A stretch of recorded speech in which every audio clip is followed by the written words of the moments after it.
Anong ibon kaya to? Itim siya tapos mapula yung mata.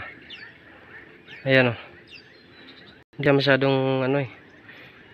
Malapit pagka video. Ayan. Anong ibon kaya yan? Itim yung ano niya. Itim na parang may pagkablo. Tapos yung mata niya ay kulay pula. Ayan oh.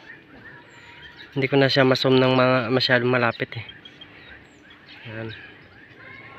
Anong ibon kaya yan? Paki-comment nga sa baba.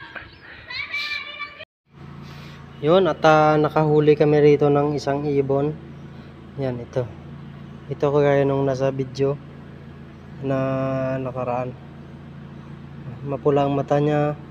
Tapos yung pinakagitna ng mata niya sobrang itim. Tapos yung tuka niya, ayan. Oops. At napakatalim ng kuko sa kanyang paa, ayan. Ayan o. Ayan o, ayan. Ang haba ng ano niya.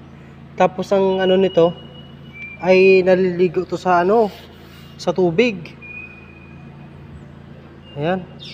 Lumulubog to sa tubig tapos mga ilang seconds bago to aahon. Ayan, dun sila naliligo. So maliit lang siya. At yung kulay talaga ng balahibo niya parang nagkukulay blue. Ayan. So bumagay sa ano niya, sa kulay ng mata kasi yung blue at saka pula parang match.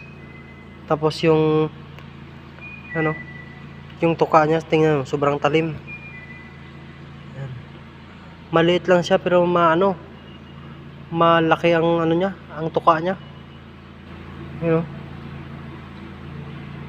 Ayan. Grabe.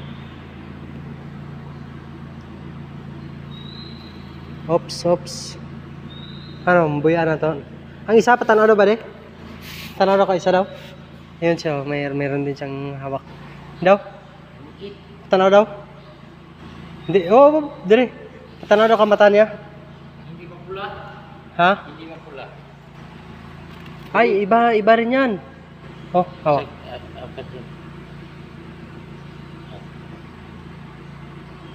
Op. Yan, maliit. Ito parang maya. Oops. Itong isa maliit. Tapos yung kulay niya parang kulay brown na may pagka dark. Yan. Parang dark brown. Tapos yung tuka niya parang kombinasyon ng ano, ng dilaw at saka kulay brown na dark. Ayan. So kaya nung isa sobrang talim din ng tuka niya. Tapos medyo maliit to kaysa sa isa kanina na parang kulay blue. Ayan, hops. Tapos yung mata niya kulay brown. Ayan. Yung mata niya kulay brown. Tapos yung tuka niya hindi ganun ka tulis kagaya nung isa kanina. Ano, buya natin to? So, papakawalan ko na to. Bye-bye! Yung isa.